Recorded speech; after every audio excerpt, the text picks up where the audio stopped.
بسم اللہ الرحمن الرحیم الحمد للہ رب العالمین والصلاة والسلام علی رسولہ الکریم وعلی آلہ واصحابہ اجمعین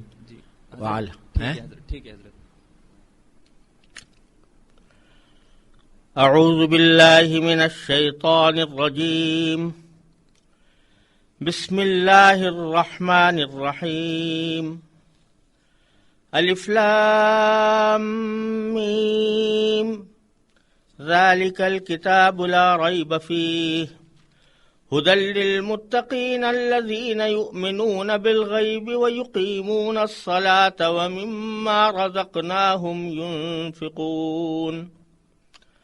والذين يؤمنون بما أنزل إليك وما أنزل من قبلك وبالآخرة هم يوقنون أولئك على هدى من ربهم وأولئك هم المفلحون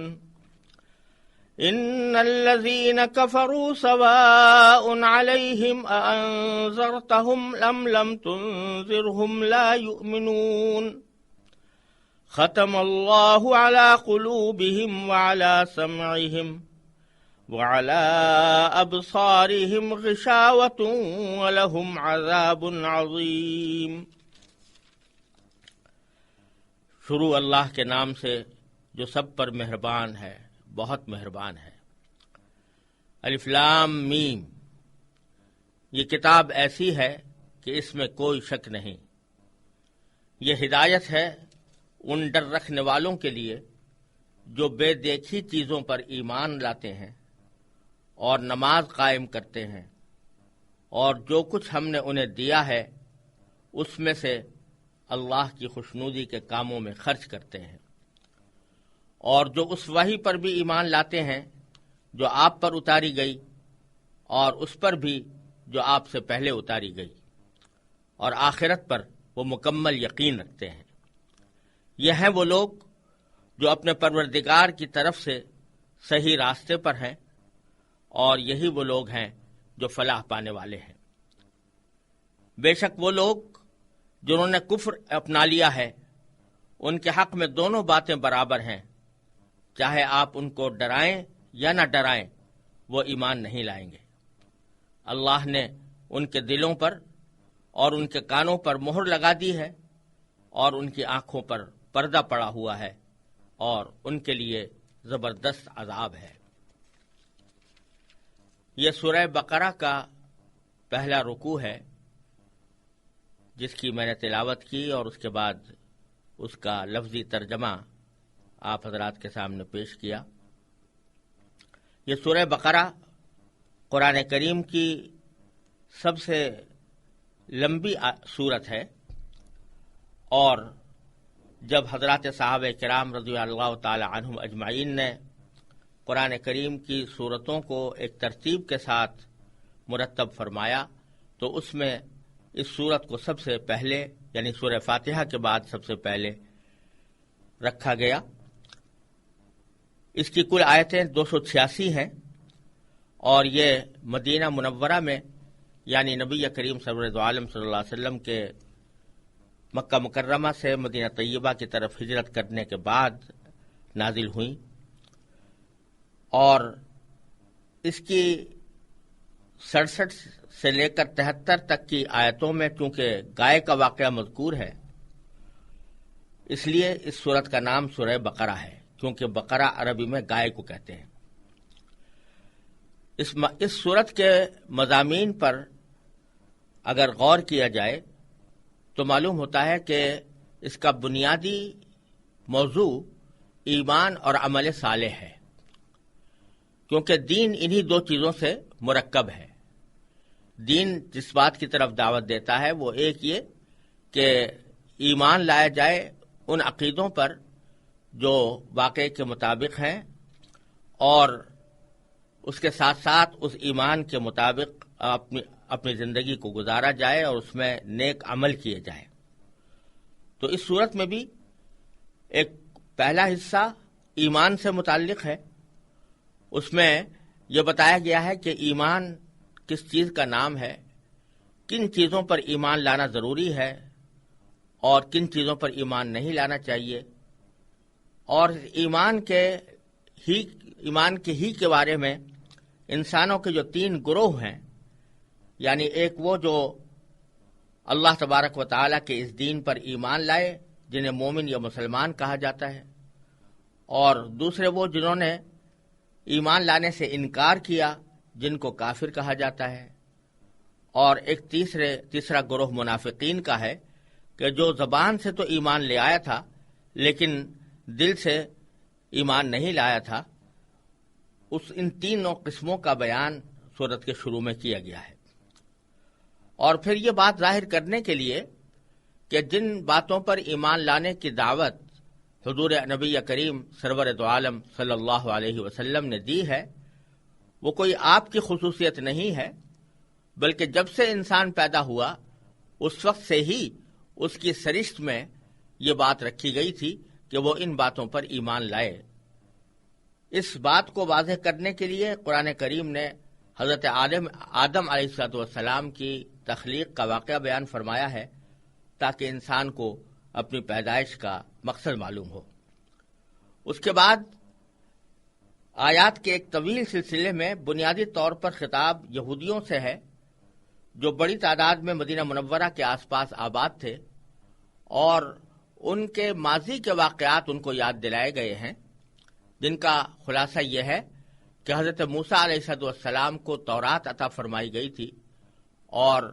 بنی اسرائیل پر لازم کیا گیا تھا کہ وہ اس تورات کے احکام پر پوری طرح عمل کریں، اور اسی وجہ سے ان کو پوری انسانیت کا امام بنایا گیا تھا۔ لیکن بنی اسرائیل نے ان احکام پر عمل کرنے کے بجائے اللہ تبارک و تعالیٰ کے احکام کی نافرمانی شروع کی۔ ان پر اللہ تعالیٰ نے جو نعمتیں نازل فرمائیں اس پر انہوں نے ناشکری اور نافرمانی سے کام لیا۔ اس کا مفصل بیان اس سورہ بقرہ کے ایک طویل حصے میں کیا گیا ہے، اور اس طرح یہ واضح کیا گیا ہے کہ اب یہ لوگ انسانیت کی امامت اور انسانیت کے لیے داعی بننے کے اہل نہیں رہے، کیونکہ انہوں نے حضرت موسیٰ علیہ السلام کی لائی ہوئی تعلیمات کی خلاف ورزی کی اور جا بجا سرکشی کا مظاہرہ کیا، لہذا اب یہ منصب امامت تبدیل کیا جائے گا۔ اور اس سلسلے میں پارے کے آخر میں حضرت ابراہیم علیہ السلام کا تذکرہ باری تعالیٰ نے فرمایا ہے، کیونکہ حضرت ابراہیم علیہ السلام وہ بزرگ ہیں جن کو یہودی بھی اپنا پیشوا مانتے ہیں، عیسائی بھی اپنا پیشوا مانتے ہیں، اور عرب کے بت پرست مشرکین بھی حضرت ابراہیم علیہ السلام کو اپنا مقتدی سمجھتے تھے۔ ان سب کو یاد دلایا گیا ہے کہ وہ خالص توحید کے قائل تھے اور انہوں نے کبھی کسی قسم کے شرک کو گوارا نہیں کیا۔ اسی لیے ان حضرت ابراہیم علیہ السلام کے واقعے کے اندر یہ بات واضح فرمائی گئی ہے کہ ابراہیم علیہ السلام نے جب یہ فرمایا تھا کہ منصب امامت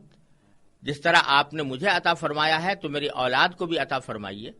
تو اللہ تبارک و تعالیٰ نے اس کے جواب میں یہ فرمایا تھا کہ آپ کی اولاد میں جو لوگ صحیح راستے پر ہوں گے ان کو تو بے شک امامت کا منصب دیا جائے گا، لیکن جو ظلم کرنے والے ہوں گے یا نافرمانی کرنے والے ہوں گے ان کو یہ منصب نہیں ملے گا۔ چنانچہ ہوا یہ کہ حضرت ابراہیم علیہ السلام کے 2 صاحبزادے تھے، ایک حضرت اسحاق علیہ السلام جن کی نسل سے بنو اسرائیل چلے ہیں، اور دوسرے حضرت اسماعیل علیہ السلام۔ انبیاء کرام زیادہ تر حضرت اسحاق علیہ السلام کی اولاد میں حضرت اسحاق علیہ السلام کے صاحبزادے حضرت یعقوب علیہ السلام کا دوسرا نام اسرائیل بھی تھا، اور انہی کی اولاد میں زیادہ تر انبیاء کرام تشریف لاتے رہے اور امت کی رہنمائی کرتے رہے۔ لیکن جیسا کہ پہلے عرض کیا گیا، قرآن کریم نے بنی اسرائیل کی نافرمانیوں کا ذکر کرنے کے بعد یہ فرمایا ہے کہ اب یہ لوگ اس امامت کے اہل نہیں رہے، لہذا ابراہیم علیہ السلام کے دوسرے صاحبزادے یعنی حضرت اسماعیل علیہ السلام کی اولاد میں حضور نبی کریم سرور دو عالم محمد مصطفیٰ صلی اللہ علیہ وسلم کو اس امامت کے لیے منتخب فرمایا گیا ہے۔ اور اسی مناسبت سے پر آگے قبلے کی تحویل کا ذکر ہے، یعنی اب قبلہ بیت المقدس سے منتقل کر کے کعبہ شریف کی طرف منتقل کیا جائے گا، اور اس طرح دوسرے پارے کا آغاز اسی حکم سے ہوا ہے۔ ایمان کی یہ تفصیل بیان کرنے کے بعد پھر سورت میں مسلمانوں کی انفرادی اور اجتماعی زندگی سے متعلق بھی بہت سے احکام بیان فرمائے گئے ہیں، جن میں عبادات بھی ہیں، معاشرت سے متعلق احکام بھی ہیں، خاندانی امور بھی ہیں، اور حکمرانی سے متعلق بھی بہت سے مسائل سورہ بقرہ کے اندر بیان ہوئے ہیں۔ یہ تھا ایک بہت ہی مختصر خلاصہ سورہ بقرہ کے مضامین کا، اور اب ہم ان آیات کی مختصر تشریح کرنے کی کوشش کرتے ہیں جو ابھی آپ کے سامنے تلاوت کی گئی۔ ان میں سے پہلی آیت الف لام میم ہے۔ یہ 3 حرفوں کا مجموعہ ہے، لیکن یہ تینوں حروف مل کر کوئی ایسا لفظ نہیں بنا رہے جو لوگوں میں مشہور ہو، جس کے کوئی معنی لوگوں کو معلوم ہو۔ عام طور سے جب حروف کو استعمال کیا جاتا ہے تو ان کو اس طرح جوڑا جاتا ہے کہ ان سے کوئی بامعنی لفظ بن جائے اور اس کے معنی آدمی کو سمجھ میں آ سکے، لیکن قرآن کریم نے سورہ بقرہ کے شروع میں بھی اور دوسری بہت سی سورتوں کے شروع میں بھی کچھ ایسے حروف استعمال فرمائے ہیں کہ جن کو ملا کر کوئی بامعنی لفظ نہیں بنتا، بلکہ یہ الگ الگ حروف کی شکل میں سورتوں کے شروع میں لائے گئے ہیں، اسی لیے ان کو حروف مقطعات کہا جاتا ہے۔ حروف مقطعات کے لفظی معنی ہے ٹوٹے ہوئے حروف، یعنی یہ حروف الگ الگ ہیں، یہ مل کر کوئی بامعنی لفظ نہیں بنا رہے، اس لیے ان کو حروف مقطعات کہا جاتا ہے۔ یہ الف لام میم بھی انہی میں داخل ہے، اور بعض صورتوں کے اندر الف لام میم را ہے، بعض میں الف لام را ہے، بعض میں صرف صاد ہے، بعض میں صرف نون ہے، بعض میں صرف قاف ہے، بعض میں حامیم ہے۔ اس طرح مختلف صورتوں کے شروع میں یہ حروف مقطعات آئے ہیں۔ اگرچہ بہت سے لوگوں نے ان حروف مقطعات کا کوئی مطلب تلاش کرنے کی کوشش کی ہے، لیکن حقیقت یہ ہے کہ ان کا کوئی بے تکلف اور واضح مفہوم کوئی بھی شخص متعین نہیں کر سکا۔ حقیقت یہ ہے کہ یہ حروف صحابہ کرام میں سے ایک بہت بڑی تعداد کے قول کے مطابق، جن میں حضرت صدیق اکبر رضی اللہ تعالیٰ عنہ، حضرت عمر فاروق رضی اللہ عنہ، حضرت عثمان، حضرت علی، حضرت عبداللہ بن مسعود رضی اللہ تعالیٰ عنہ مجمعین، ان سب کا کہنا یہ ہے کہ یہ حروف جو شروع میں لائے گئے ہیں یہ اللہ تبارک و تعالیٰ کے رازوں میں سے ایک راز ہے، یعنی اس کا کوئی صحیح مفہوم بتا نہیں سکتا۔ اللہ تبارک و تعالیٰ نے یہ اپنی حکمت بالغہ اور قدرت کاملہ کے تحت یہ حروف شروع میں اس طرح رکھے ہیں جو قرآن کریم کی ایک نرالی شان بتاتے ہیں، اور اس کا کوئی صحیح مفہوم کسی بھی انسان کے لیے بیان کرنا ممکن نہیں ہے۔ یہ اللہ تبارک و تعالیٰ کا ایک راز ہے، اور اس راز کا افشا اللہ تبارک و تعالیٰ نے کسی پر نہیں کیا، لہذا اللہ تعالیٰ ہی بہتر جانتے ہیں کہ ان سے کیا مراد ہے۔ خود قرآن کریم نے سورہ آل عمران کے شروع میں بتایا ہے کہ قرآن کریم کی کچھ آیتیں ایسی ہیں کہ لا یعلم تأویلہ الا اللہ، کہ ان کی کوئی تفسیر اور اس کا صحیح مطلب اللہ کے سوا کوئی نہیں جانتا۔ یہ حروف بھی ان حضرات صحابہ کرام کے قول کے مطابق ایسے ہی حروف ہیں جن کا مطلب سوائے اللہ کے کوئی نہیں جانتا، اور ان کے اوپر کوئی علمی یا عملی مسئلہ بھی موقوف نہیں ہے، نہ کوئی عقیدہ اس پر موقوف ہے، نہ کوئی عمل اس کے اوپر موقوف ہے، لہذا اس کی تحقیق اور جستجو میں پڑھنے کی ہمیں کوئی ضرورت نہیں۔ ہمارے لیے اتنا کافی ہے کہ اللہ تبارک و تعالیٰ نے اپنی کتاب میں یہ حروف نازل فرمائے ہیں، اور جس معنی میں بھی نازل فرمائے ہیں وہ برحق ہے، لیکن ہمیں ان کا پورا علم نہیں۔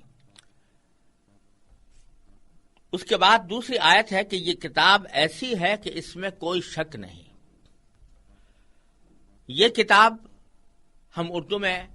ترجمہ کرنے کے لیے مجبور ہیں کہ اس کو یہ کتاب کہہ کر اس کا ترجمہ کریں، لیکن قرآن کریم نے یہاں جو لفظ استعمال فرمایا ہے وہ ذالک الکتاب ہے، اور عربی زبان میں عام طور سے ذالکہ کا اشارہ دور کوئی چیز ہو تو اس کی طرف ہوتا ہے، اگر قریب کسی چیز کی طرف اشارہ کیا جائے تو اس کے لیے ھذا کا لفظ استعمال ہوتا ہے۔ تو بظاہر یہ سوال پیدا ہوتا ہے کہ قرآن کریم تو ہمارے سامنے موجود ہے اور قریب ہے، لہذا ھذا الکتاب کہنا شاید زیادہ موزوں ہوتا، لیکن اللہ تبارک و تعالی نے اس کے بجائے ذالک الکتاب فرمایا، جس کا اگر ٹھیٹ ترجمہ کیا جائے تو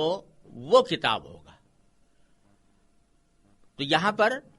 کوئی ایسا اشارہ کہ جو دور کی چیز کی طرف کیا جاتا ہے وہ کیوں کیا گیا، اس کے جواب میں مفسرین نے مختلف باتیں کہی ہیں، لیکن ان میں سے سب سے اہم بات یہ ہے کہ در حقیقت عربی زبان کے لحاظ سے ذالکہ کا لفظ جس طرح دور کی چیزوں کے لیے استعمال ہوتا ہے، اسی طرح اگر قریب کی کوئی چیز بھی بہت زیادہ عظیم الشان ہو تو اس کی طرف بھی بعض اوقات ذالکہ کے لفظ سے اشارہ کر دیا جاتا ہے۔ تو چونکہ قرآن کریم بڑی عظیم الشان نعمت ہے، عظیم الشان کتاب ہے، اس لیے ھذا الکتاب کہنے کے بجائے اس کو ذالک الکتاب کہہ کر تعبیر فرمایا گیا ہے۔ اور اس کی ایک توجیہ امام رازی رحمۃ اللہ علیہ نے تفسیر کبیر میں یہ بھی فرمائی ہے کہ ذالک الکتاب سے در حقیقت اشارہ اس طرف ہے کہ پچھلے جتنے انبیاء علیہ السلام تشریف لائے وہ تقریباً سب کے سب یہ بشارت دیا کرتے تھے کہ آخر زمانے میں حضور نبی کریم سرور دو عالم صلی اللہ علیہ وسلم مبعوث ہوں گے، جو تمام انبیاء کے خاتم ہیں، اور ان کے اوپر نبوت کا سلسلہ ختم ہوگا، اور وہ ایک کتاب لے کر آئیں گے جو قیامت تک انسانیت کی رہنمائی کرے گی۔ تو چونکہ یہ پیشین گوئی حضرت موسیٰ علیہ السلام نے بھی کی، حضرت عیسیٰ علیہ السلام نے بھی کی، حضرت داؤد علیہ السلام نے بھی کی، تو تمام انبیاء کرام یہ پیشین گوئی کرتے چلے آ رہے تھے، اور مختلف امتوں کے اور مختلف زمانوں کے لوگ اس کتاب کے انتظار میں تھے جو آخر دور میں نازل ہونے والی ہے اور پھر پوری امت کے لیے، پوری انسانیت کے لیے وہ رہنمائی کا ذریعہ بنے گی۔ تو یہ یہاں پر ذالکہ کا اشارہ، بعید کا اشارہ اس لیے کیا گیا کہ یہ وہی کتاب ہے جس کا تمہیں انتظار تھا، یہ وہی کتاب ہے جس کی بشارت انبیاء کرام علیہ السلام دیتے چلے آئے ہیں، یہ وہی کتاب ہے کہ جو آخر میں آنے کے بعد تمام قیامت تک کے انسانوں کے لیے ہدایت کا ذریعہ بنے گی۔ اس واسطے بھی یہاں ھذا الکتاب کہنے کے بجائے ذالک الکتاب فرمایا گیا ہے۔ تو آیت کا ترجمہ یہ ہوا کہ یہ کتاب ایسی ہے کہ اس میں کوئی شک نہیں، یعنی اول تو اس کے کتاب الہی ہونے میں کوئی شک نہیں، اس بات میں کوئی شک و شبے کی گنجائش نہیں کہ یہ اللہ تبارک و تعالیٰ کی طرف سے نازل کی ہوئی ہے، اور دوسرے اس کتاب میں جتنی باتیں کہی گئی ہیں وہ سب کسی شک و شبے کے بغیر درست ہیں۔ انسان کی لکھی ہوئی کسی کتاب کو 100% شک سے بالاتر نہیں سمجھا جا سکتا، کیونکہ انسان کتنا ہی بڑا عالم ہو اس کا علم محدود ہوتا ہے،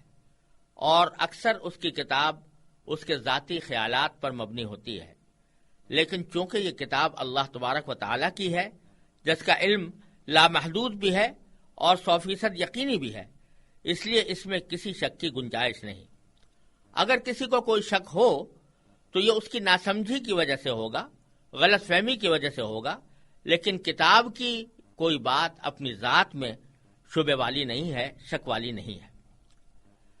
پھر اس کتاب کا ایک بنیادی وصف یہ بیان فرمایا گیا کہ یہ ہدایت ہے ان ڈر رکھنے والوں کے لیے، ھدی للمتقین، یہ ہدایت ہے ڈر رکھنے والوں کے لیے۔ یعنی اس کا ایک مطلب یہ ہو سکتا ہے کہ یہ جو لوگ اپنے دل میں یہ خوف رکھتے ہیں اور اس بات کا دھیان رکھتے ہیں کہ ان کا کوئی کام، ان کا کوئی عقیدہ، ان کی کوئی فکر غلط سمت پہ نہ جا پڑے، تو ان لوگوں کو یہ کتاب ہدایت عطا فرماتی ہے۔ جس آدمی کو کوئی پرواہ ہی نہ ہو کہ حق کیا ہے اور باطل کیا ہے، صحیح کیا ہے اور غلط کیا ہے، اس کے دل میں طلب ہی نہ ہو، وہ یہ جاننا ہی نہیں چاہتا کہ صحیح راستہ کیا ہوتا ہے، اس کے لیے یہ ہدایت کا سبب نہیں بنتی، لیکن ان لوگوں کے لیے ہدایت کا سبب بنتی ہے کہ جو دل میں ڈر رکھنے والے ہیں، یعنی طلب رکھنے والے ہیں، کہ جن کے دل میں حق کی طلب ہے، جو حق کے طالب ہیں، جو چاہتے ہیں کہ جاننا چاہتے ہیں کہ حق کیا ہے، ان کے لیے یہ ہدایت کا سبب ہے۔ یوں تو اس لیے ہدایت کے دو معنی ہوتے ہیں۔ ایک ہدایت کے معنی یہ ہوتے ہیں کہ کسی کو صرف سمجھا دیا جائے کہ صحیح راستہ کیا ہے، اور دوسرے ہدایت کے معنی یہ ہے کہ اس کو ہدایت منزل تک پہنچا دیا جائے۔ تو پہلی قسم کی ہدایت تو قرآن کریم ہر انسان کو دیتا ہے، چاہے وہ کافر ہو، مسلمان ہو، فاسق و فاجر ہو یا نیک ہو، ان سب کو ہدایت دیتا ہے۔ اسی لیے سورہ بقرہ ہی کی ایک آیت میں آگے اللہ تبارک و تعالیٰ نے یہ ارشاد فرمایا کہ شہر رمضان الذی انزل فیہ القرآن ھدی للناس، کہ یہ ہدایت ہے تمام انسانوں کے لیے، یعنی اس میں کافر اور مسلم سب برابر ہیں۔ وہ اس معنی میں ہدایت ہے کہ راستہ سب کو بتاتی ہے، کافر کو بھی بتاتی ہے اسلام اور مسلمان کو بھی بتاتی ہے، لیکن یہاں یہ فرمایا جا رہا ہے کہ اس ہدایت سے فائدہ اٹھانے والے وہی ہیں جو متقی ہوتے ہیں، جن کے دل میں یہ ڈر ہوتا ہے کہ ہم کہیں کسی غلط راستے پر نہ جا پڑیں، کہیں ہمارا کوئی عمل اللہ تعالیٰ کی مرضی کے خلاف نہ ہو جائے۔ اس واسطے کہا گیا کہ یہ ہدایت ہے ڈر رکھنے والوں کے لیے، اور کیونکہ اس ہدایت کا فائدہ انہی کو پہنچتا ہے جو اس قرآن کریم کی بات مان کر اس کے تمام احکام اور تعلیمات پر عمل کریں۔ ڈر رکھنے کا مطلب یہ ہے کہ انسان یہ بات ہمیشہ پیش نظر رکھے کہ اسے ایک دن اللہ تبارک و تعالیٰ کے حضور اپنے تمام اعمال کا جواب دینا ہے، لہذا مجھے کوئی کام ایسا نہ کرنا چاہیے جو اس کی ناراضی کا باعث ہو۔ اسی خوف اور دھیان کا نام تقویٰ ہے، اور جو لوگ ایسا ڈر اپنے دل میں رکھتے ہیں ان کو متقی کہا جاتا ہے۔ چنانچہ یہاں ان کے لیے یہی لفظ استعمال ہوا ہے، ھدی للمتقین، ڈر رکھنے والوں کے لیے یہ ہدایت ہے۔ پھر آگے اس ڈر رکھنے والے جب اس ہدایت کو قبول کرتے ہیں اور قرآن کریم کی ہدایت پر عمل پیرا ہوتے ہیں تو ان کے اندر کیا اوصاف ظاہر ہوتے ہیں، ان کا بیان تیسری آیت میں فرمایا گیا کہ الذین یؤمنون بالغیب ویقیمون الصلاۃ ومما رزقناہم ینفقون، یعنی جو بے دیکھی چیزوں پر ایمان لاتے ہیں اور نماز قائم کرتے ہیں اور جو کچھ ہم نے انہیں دیا ہے اس میں سے اللہ کی خوشنودی کے کاموں میں خرچ کرتے ہیں۔ تین صفتیں یہاں بیان فرمائی گئی۔ پہلی یہ کہ جو بے دیکھی چیزوں پر ایمان لاتے ہیں، یہاں ایک بہت بڑی حقیقت کی طرف اشارہ فرمایا گیا ہے، اور وہ یہ کہ اس دنیا میں جو ایمان معتبر ہے اور جو اللہ تعالیٰ کے ہاں قبول ہے، یہ ایمان ہے ان چیزوں پر جو آنکھوں سے نظر نہیں آ رہی، لیکن انسان اپنی عقل سے ذرا بھی سوچے گا تو وہ اس کو ایک حقیقت نظر آئیں گی۔ ایسی چیزوں پر ایمان لانا، اس کو ایمان بالغیب کہا جاتا ہے، یعنی بے دیکھی چیزوں پر ایمان لانا۔ جیسے اللہ تبارک و تعالیٰ کا وجود ہے اور اللہ تعالیٰ کا ایک ہونا ہے، تو اللہ تبارک و تعالیٰ ہمیں آنکھوں سے نظر نہیں آ رہے اور نہ اس دنیا میں آنکھوں سے نظر آ سکتے ہیں، لیکن اس کے باوجود اس کائنات میں پھیلی ہوئی بے شمار اشیاء اللہ تبارک و تعالیٰ کے وجود پر اور اس کی توحید پر دلالت کرتی ہیں۔ انسان اگر اپنی عقل سے کام لے اور صحیح طریقے سے سوچنے سمجھنے کی کوشش کرے تو اس کو اللہ تبارک و تعالیٰ کے وجود اور اس کی توحید پر ایمان لانا پڑتا ہے اور اس کو قبول کرنا پڑتا ہے۔ کسی کے دل میں یہ خیال پیدا ہو سکتا ہے، اور آج کل بہت سے لوگوں کے دل میں یہ شبہ ہوتا ہے کہ جو چیز ہم آنکھوں سے دیکھ نہیں پا رہے تو اس پر کیسے ایمان لائیں، کیونکہ جب تک آنکھوں سے کوئی چیز دیکھنے نہ لی جائے اس وقت تک اس کا یقین نہیں ہوتا۔ تو یہ خیال بالکل غلط ہے، اس لیے کہ اس دنیا کے اندر بھی جن چیزوں کا ہمیں یقین ہوتا ہے وہ ساری ایسی نہیں ہوتی کہ ہم انہیں آنکھوں سے دیکھ سکیں. بے شمار چیزیں ایسی ہیں کہ ہم ان کو آنکھوں سے نہیں دیکھ رہے ہوتے، لیکن ان کی علامتوں سے، ان کے قرائن سے اور ان کے پھیلے ہوئے دلائل کی وجہ سے ہم ان پر یقین کرتے ہیں. ایک سادہ سی مثال یہ ہے کہ اگر آپ فضا میں کوئی مسافر جہاز اڑتا ہوا دیکھیں تو آپ کو اڑتا ہوا جہاز تو نظر آ رہا ہے اور اس کا چلانے والا آپ کو نظر نہیں آ رہا، لیکن اس کو نہ دیکھنے کے باوجود آپ مکمل یقین کے ساتھ کہہ سکتے ہیں کہ اس جہاز کے اندر کوئی چلانے والا بیٹھا ہوا ہے، اس کا کوئی پائلٹ ہے جو اس کو اڑا رہا ہے. حالانکہ اس پائلٹ کو آپ نہیں دیکھ رہے، لیکن چونکہ یہ بات معلوم ہے کہ جہاز، خاص طور سے مسافر جہاز، وہ بغیر کسی پائلٹ کے نہیں اڑ سکتا، تو اس واسطے آپ یقین کے ساتھ کہہ دیتے ہیں کہ اس کا کوئی نہ کوئی پائلٹ موجود ہے. اب یہاں وہ پائلٹ نظر نہ آنے کے باوجود آپ اس کو ایک یقین کے ساتھ موجود تصور کرتے ہیں. اگر آپ کسی جگہ پر ہیں اور وہاں بارش برس رہی ہے تو چاہے وہ آپ کو بادل نظر نہ آ رہے ہوں، لیکن بارش کے قطروں سے آپ یہ یقین کر سکتے ہیں کہ اوپر بادل ہے جو یہ بارش برسا رہا ہے. تو غرض اس دنیا کے اندر بے شمار چیزیں ایسی ہیں جو صرف آنکھوں سے دیکھ کر نہیں مانی جاتی، بلکہ اپنی عقل سے سوچ کر مانی جاتی ہیں. تو اسی طرح اللہ تبارک و تعالیٰ کا وجود، اللہ تبارک و تعالیٰ کی توحید اور وحدانیت، یہ ایسی چیز ہے کہ جو اگرچہ آنکھوں سے نظر نہیں آ رہی، لیکن کائنات میں پھیلے ہوئے بے شمار دلائل انسان کو اس نتیجے تک پہنچاتے ہیں کہ اس کائنات کا کوئی خالق ہے، کوئی پیدا کرنے والا ہے، اور وہ ایک ہے. یہ آپ دیکھتے ہیں کہ یہ پورا عالم، پوری دنیا ایک منظم اور مستحکم نظام کے تحت چل رہی ہے. سورج ایک خاص وقت پر نکلتا ہے، ایک خاص وقت پر غروب ہو جاتا ہے. چاند ستارے ایک خاص وقت پر نکلتے ہیں اور غروب ہو جاتے ہیں، ان میں ایک لمحے کا بھی کہیں فرق نہیں آتا. یہ سمندر، یہ پہاڑ، یہ دریا، یہ جنگل اور یہ نباتات، یہ حیوانات، ان میں سے ہر چیز اس بات کی گواہی دے رہی ہے کہ اس کائنات کا کوئی خالق ہے. تو اگرچہ اس خالق کو ہم آنکھوں سے نہیں دیکھ رہے، لیکن اس پر ایمان لاتے ہیں اس عقل کی وجہ سے جو ہمیں اس تک رہنمائی کرتی ہے. تو قرآن کریم کا فرمانا یہ ہے کہ انسان کو در حقیقت اس کائنات، اس دنیا میں بھیجا ہی اس لیے گیا ہے کہ وہ اپنی عقل اور سمجھ سے کام لے کر ان حقیقتوں پر ایمان لائے کہ جو اگرچہ اس کو آنکھوں سے نظر نہیں آ رہی، لیکن دلائل ان کے اوپر موجود ہیں. تو اسی کا نام ایمان بالغیب ہے. چنانچہ متقیوں کی پہلی صفت یہ بیان فرمائی گئی کہ وہ ایمان لاتے ہیں بے دیکھی چیزوں پر، جن میں اللہ تبارک و تعالیٰ بھی شامل ہیں، جس میں اللہ تعالیٰ کے فرشتے بھی شامل ہیں،